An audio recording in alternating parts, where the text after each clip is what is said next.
안녕하십니까. 신의균의 군사TV 디펜스 브리핑입니다. 오늘도 역시 아주 중요한 군사안보, 국방, 무기 관련 소식 간추려서 브리핑 해드리겠는데요. 북아프리카의 나라죠. 뭐 크게 잘 사는 나라 아니고 모로코인데, 이 모로코가 최신형 아주 정상급 군함을 막 사고 있는데 왜 이런 일이 벌어지는지, 그리고 이 군함을 파는 데가 이탈리아인데 이탈리아 지금 대박 행진을 하고 있다는 소식, 그리고 러시아가 최신 전투기를 다음 주에 공개를 하겠다라고 발표를 했는데 이게 우리 KF-X하고 경쟁자가 될 것 같습니다. 어떤 건지 한번 보겠습니다. 첫 번째입니다. 우리나라의 대우조선해양과 경항모 기술 협력을 하고 있는 이탈리아의 유력 조선사 핀칸티에리가 그야말로 대박 행진을 이어가고 있습니다. 모로코가 프린급 호위함 2척 도입을 희망하고 있으며 최근 이탈리아와 협상에 돌입했다는 소식입니다. 모로코 정부가 이탈리아로부터 2척의 프린급 호위함 도입을 희망하고 있으며 이 가운데 한 척은 이탈리아 해군의 중고 선박을, 한 척은 신규 건조하는 형태로 이탈리아 정부와 구매 협상을 진행 중이라고 현지 언론들이 13일 밝혔습니다. 프랑스와 이탈리아가 공동으로 개발해 프랑스에서는 아퀴탱급, 이탈리아에서는 카를로 베르가미니급으로 불리는 이 호위함은 6,700톤급의 선체에 G밴드 다기능 위상 배열 레이더인 크로노 MFRA 레이더와 16셀의 실버 A50 수직 발사기를 탑재하는 방공 호위함으로 이탈리아 해군용으로 10척이 발주되어 이 가운데 8척이 취역했습니다. 이집트가 이탈리아 발주분 2척과 신규 발주 1척 등 3척의 함정을 인수했는데요. 프랑스의 아퀴탱크까지 포함하면 누적 발주량이 26척이 넘어가고 있는 프린급은 무장이나 센서 능력을 고려하면 지나치게 비싼 8에서 12억 달러라는 고가의 함정이지만 지난해 미 해군의 차세대 호위함 사업인 FFGX 기반 플랫폼으로 선정되는 등 해외 수출 시장에서 돌풍을 일으키고 있습니다.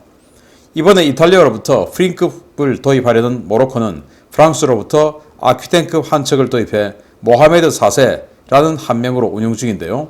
모로코는 지난 2017년 이탈리아 해군에 취역한 카를로 베르가미니급 6번함 루이지 리조함을 중고로 도입해 내년에 우선 인수하고 동급 함정 한 척을 추가로 발주해서 2척의 카를로 베르가미니급을 도입을 희망하고 있습니다.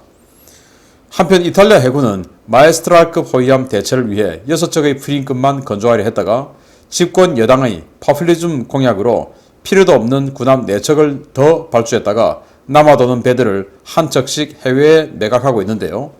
파퓰리즘으로 군함을 더 만드는 것도 놀랍지만 당장 전력화가 가능하다고 몇 년 쓴 군함을 신조함 가격을 주고 도입하는 나라들도 참 놀라운 것 같습니다. 핀칸티에리, 우리 지금 대우조선해양하고 조인을 해서 한국형 경항모를 준비하고 있는 업체죠. 그 핀칸티에리가 이런 군함을 만들고 있어요. 프린급인데 이 이탈리아하고 프랑스가 공동 개발한 호위함입니다. 프린급 호위함. 그래서 프랑스는 아퀴탱급으로 해서 8척을 발주를 해서 쓰고 있고 이탈리아는 이렇게 베르가미니급 해서 총 10척을 발주했는데 이 사람들이 이제 자기네들 필요량보다 더 많이 한 거죠. 여당이 우리 해군력으로 그냥 지중해 그냥 석권할 거야 해가지고 4척을 더 발주했다가 사실 필요 없는데 그래서 지금 그 중에서 8척은 인도받았고 근데 필요 없잖아요. 그래서 이집트에도 중고로 팔고 모로코에도 중고로 팔고 이런 식으로 아주 수완 좋은 상행위를 하고 있습니다.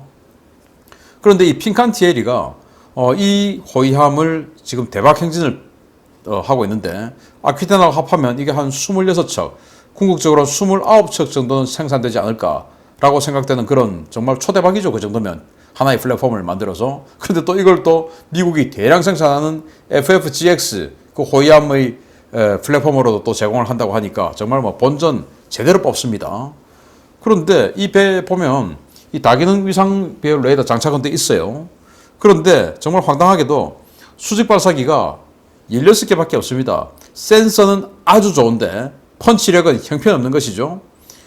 그런 거 가지고 이걸 어떤 비싼 거는 우리로 치면 1조 2천억 원 이상, 우리 이지스함 가격 아니겠습니까? 그렇게 받고 지금 팔고 있는데 이집트 그 돈 주고 샀거든요. 그건 너무 비싸다. 그런데 왜 이렇게 비싸게 이집트에도 팔리고 인도네시아에도 지금 이걸 6척이나 살려고 하고 있고 모로코 같은 아주 그 저소득 나라도 이걸 사고 왜 이러냐? 이게 뭔가 뒤로 들어가는 돈이 있지 않을까라는 예상을 해보는 겁니다. 모로코는 그래서 제가 참고로 모로코를 조사를 해봤어요. 1인당 국민소득이 3,345달러. 모로코 군대는 총 19만 5,800명. 적죠. 우리의 기준에 보면. 그중에서 육군이 17만 5천 명, 해군은 7,800명, 공군은 13,000명, 그리고 해병대가 1,500명, 그리고 왕궁 근위병이 1,500명 이렇게 있습니다. 그런데 7,800명이 있는 해군에서 그럼 해군 전력은 뭐냐 이렇게 보니까 구축함 한 척, 아퀴텐급 지금 샀지 않습니까? 이거 똑같은 거 프랑스에서. 그리고 호위함 5척 이렇게가 대표적으로 있는데, 그런데 모로코가 물론 모로코 아주 중요한 지역에 있어요. 지브랄터 해협을 스페인과 같이 이렇게 마주보고 있으니까 굉장히 중요한 지역은 맞는데, 그렇다고 해서 자기네들이 이렇게 비싼 돈을 주고 1조 원짜리 군함을 이미 프랑스로부터 한 척 도입했고 또 이탈리아로부터 똑같은 걸 또 2척을 더 도입할 필요가 있나 라는 생각이 드는데요. 그러면은 이 비밀은 뭘까? 저는 마피아가 개입이 되어 있지 않을까 생각을 합니다. 그러면은 프랑스로부터 이거 아퀴텐 도입했으면 정상적이라면 프랑스로부터 2, 3번함을 도입하는 게 맞죠. 운용 효율성, 부품 공통성 이런 것들을 좀 더 극단적으로 추구하기 위해서는 프랑스 거 1, 2, 3번함 다 사는 게 맞는데, 프랑스에 1번함 했다가 2, 3번함은 또 이탈리아로 돌아섰다? 같은 동급을. 프랑스에는 마피아가 아닌 것이죠. 그래서 과거 오스트리아가 유로파이터를 살 때 정말 형편없는 사양으로 사가지고 적외선 열추적 미사일 한 발만 딱 장착되는 이런 유로파이터를 엄청난 비싼 가격으로 샀죠. 그래서 오스트리아가 이거 못 쓴다 팔자 이렇게 돼서 뭐 인도네시아 그거 우리가 사겠다 뭐 이런 이제 협상을 하기도 했었는데, 그때 마피아가 개입이 돼서 어마어마하게 많은 돈을 뿌렸다라는 조사 결과가 나왔죠. 그래서 여기에도 인도네시아라든지 이집트라든지 모로코라든지 이런데 이렇게 중고를 새거 가격 팔고 뭐 이런 식으로 할 수 있는 게 마피아가 개입돼서 많은 돈이 주고받아지는 그런 상황이 아니냐라는 생각을 해봅니다. 아무튼 이 핑칸티에리가 군함 한 척 하나 플랫폼 만들어서 이렇게 대박 터뜨리고 있는 거 보니까 부럽습니다. 우리 한국도 지금 대구급 계속 뭐 몇 척 팔고 있는데 완전 대박 터뜨리기 기대합니다. 두 번째입니다.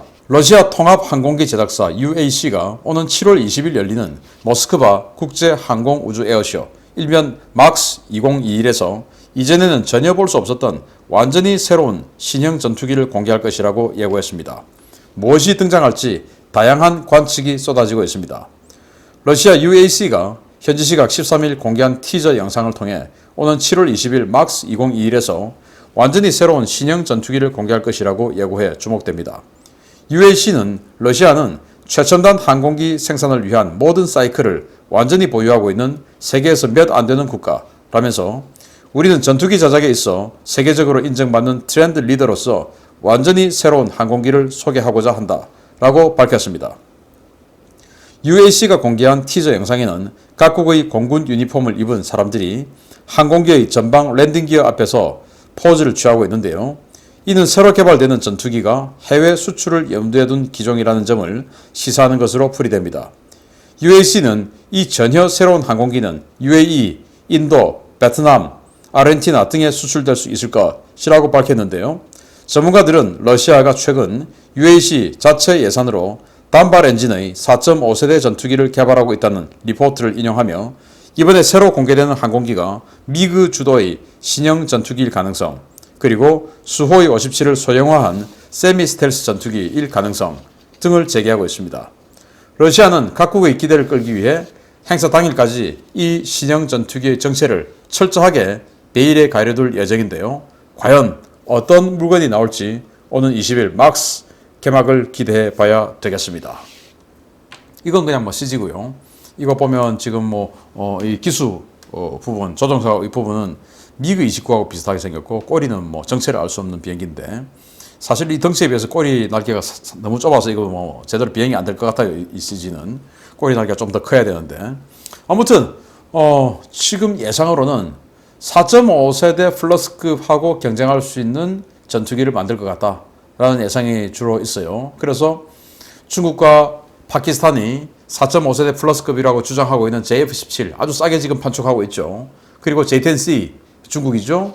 그리고 중국이 또 이건 뭐 4.5세대는 아닌데 5세대 FC-31 앞으로 앞으로 스텔스 소형 스텔스기 중국이 지금 만들고 있지 않습니까? 그거하고 한국의 KF-21, KF-X죠.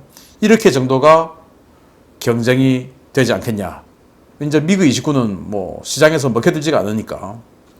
그런데 뭐 그렇게 보면 우리 KF-21 같은 경우도 좀 저소득 국가, 이런 또 제3세계 이런 데다가 좀 팔아야 되는데 여기에 강력한 경쟁자 하나가 등장하는 거 아닌가라는 그런 우려가 생기고 있습니다. 이 말은 맞아요. 러시아는 전투기의 모든 사이클을 다 가지고 있는 몇 안 되는 국가다. 맞죠? 러시아에서 만든 레이더부터 시작해서 엔진까지 모든 것이 러시아제로 다 만들 수 있는 그런 국가가 러시아 전투기를, 그리고 미국이죠, 당연히. 그리고 프랑스. 이런 나라들 외에는 거의 뭐 자기 자국산으로 다 만들 수 있는 나라가 존재할까? 영국은 어느 정도 근접할 수 있지만 모든 것을 또 다 할 수는 없죠.